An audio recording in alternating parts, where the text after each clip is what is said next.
Hello engineers, welcome to engineering unit. और आज एक नए वीडियो के साथ मैं आ गया हूं आपको समझाने के लिए कि आप कैसे सीएनएस का पेपर फाड़ सकते हैं। मई 2022 को आपका ये पेपर होना चाहिए, समर 25 का। और ये मैंने 20 टॉपिक आपके लिए निकाले हैं। बस आपको इतने 20 टॉपिक करने हैं और आपको आराम से 50 to 55 मार्क्स आ जाएंगे। आई होप आप सब लोगों का टीओसी का पेपर अच्छा गया होगा एंड मैंने जो आपके लिए वीडियो बनाया था उसी में से आया होगा। चलो, अब ब्लॉक साइफर मूड्स, 4 मूड्स हैं, उन चारों मूड को एक्सप्लेन करना है। ये आपका एक टास्क है जो आपको 7 मार्क्स में पूछा जाता है। 5 पेपर में आया हुआ है। अब जैसे कि मैंने लास्ट वीडियो में आपको बताया था कौन से पेपर हमारे लिए इम्पोर्टेंट है, समर 23-24। तो समर 23-24 जहां पे भी आ रहा है वो सारे क्वेश्चन आपके लिए इम्पोर्टेंट है। These question are most important for you, क्योंकि जो 23 में क्वेश्चन आया है वो 24 में आया ही है। राइट, ध्यान से देखो, जो 23 में क्वेश्चन आया है वो 24 में आया ही है।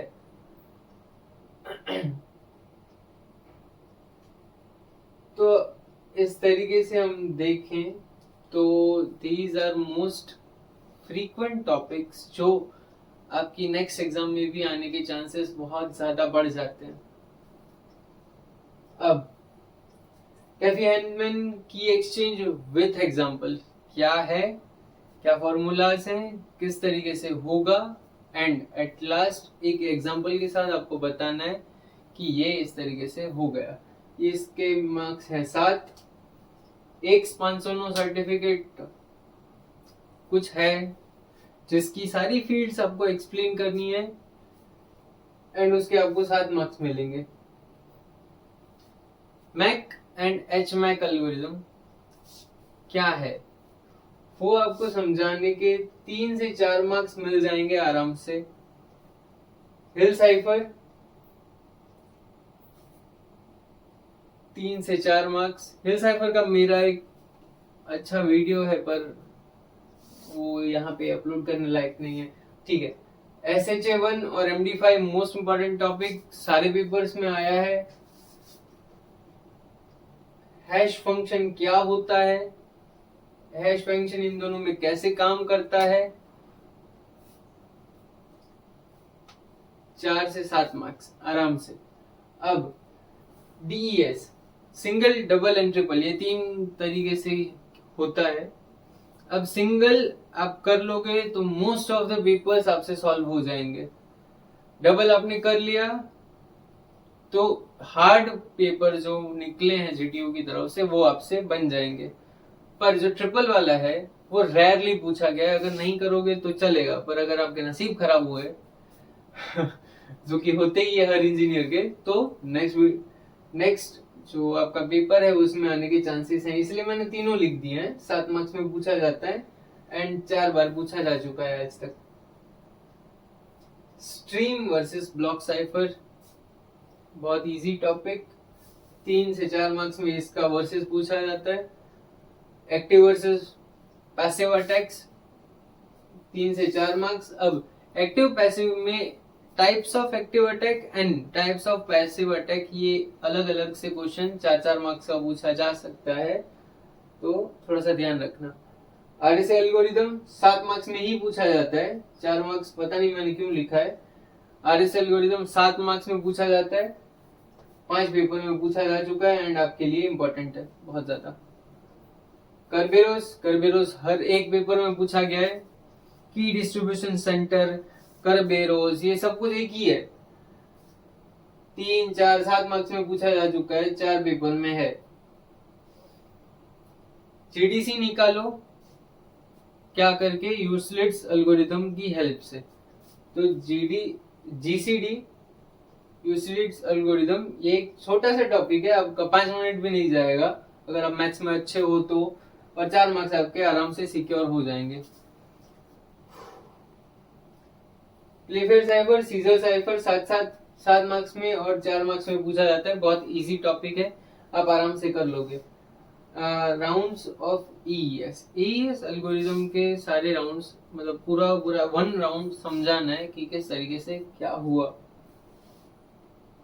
3 बार पूछा गया है, पर बहुत इंपॉर्टेंट टॉपिक है, 7 मार्क्स में आता है एंड आता ही है। सब्स्टिट्यूशन वर्सेस ट्रांसपोजिशन 4 मार्क्स का टॉपिक है।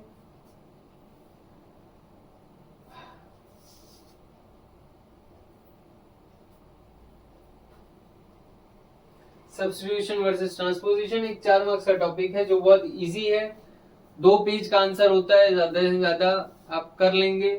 ये 16 टॉपिक करने में आपको 1 दिन से ज्यादा नहीं जाएगा। 6 घंटे भी बहुत हैं ये सब इतना करने के लिए, ये 16 टॉपिक करने के लिए 6 घंटे भी बहुत है। और यहाँ पे आराम से आप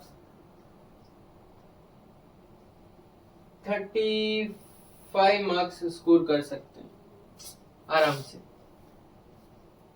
अब जो ध्यान देने वाली बातें हैं वो है यहाँ पे डिफ्यूजन कंफ्यूजन आपको पूछा जाता है, 1 पेज का आंसर, 4 मार्क्स, इजी।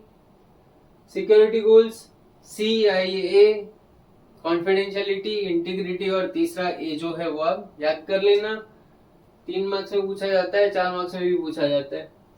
अब टाइप्स ऑफ डिजिटल सिग्नेचर, वो यहाँ पे आर्बिट्रेटेड और ये 2 इसकी टाइप है, और भी है, वो सारी आपको एक्सप्लेन करनी है और उसके मार्क्स है 3 और 4। SSL, HTTPS एंड हैंडशेक आपको आराम से 7 मार्क्स दिला देगा। ये SSL और HTTPS, हैंडशेक उतना इंपॉर्टेंट नहीं है। ये सारे टॉपिक्स आपको मैंने यूनिट वाइज यहाँ पे दे दिए हैं। जैसे GDC वाला यूनिट 1 है, ये stream versus block cipher unit 1 है, और यहाँ पे ये दोनों पहले जो टॉपिक है वो दोनों यूनिट 1 है। फिर यूनिट 2 से हमको पूछा जाता है Playfair cipher, scissor cipher, substitution transposition, बस इनफ है। यूनिट 3 से ब्लॉक साइफर मूड्स, 7 मार्क्स का टॉपिक, बहुत इंपॉर्टेंट है, ये करना ही करना, कुछ भी करो ना करो ये करना जरूर। DES, हिल साइफर, ये मैंने आपको डिस्ट्रीब्यूशन बता दिया कि यूनिट वाइज किस तरीके से कौन सा आ रहा है टॉपिक। यूनिट 4 इतना इंपॉर्टेंट नहीं है, क्योंकि अगर वो नहीं भी करोगे तो वो निकल जाएगा। कहाँ निकलेगा? वो और वाले क्वेश्चन में निकल जाएगा, तो उसकी फिक्र करने की जरूरत नहीं है। अब डेफिनेशंस आपको इतनी रट लेनी है, कितनी 10 होगी आसपास। Man in the middle attack क्या होता है, relative prime number, cryptography, group, ring, field, security attack, security mechanism, security services, CIA, non repudiation, access control, type of active and passive attacks जो मैंने आपको उधर बता दिया था, और ये आपकी 2 डिजिटल सिग्नेचर। इतना करके आपको आराम से 50+ मार्क्स आने की संभावना बहुत ज्यादा बढ़ जाती है, क्योंकि यही टॉपिक्स है मोस्ट ऑफ द पेपर्स में। ये सारे टॉपिक्स आप कर लो, फिर आप सारे पेपर एक बार लगाने भी मत बैठना, आप ऊपर से पढ़ना। यू विल फील कि आपको 90% से ज्यादा पेपर आता है। All the best for your paper. मिलते हैं अगले लेक्चर में। आई होप कि इसी में से आपको पूछा जाए और आप मेरे काम से खुश हों। प्लीज लाइक, शेयर और सब्सक्राइब। देखो, शेयर करना जरूरी है, सब्सक्राइब करो या ना करो, शेयर करोगे, अपने दोस्तों को बांटोगे, उनको भी पास करवाओगे, ग्रुप में बॉन्डिंग बढ़ेगी। और अगले लेक्चर में मिलते हैं, जिसमें शायद इसी तरीके से अगले पेपर का भी एनालिसिस निकाल के रखा होगा मैंने। All the best.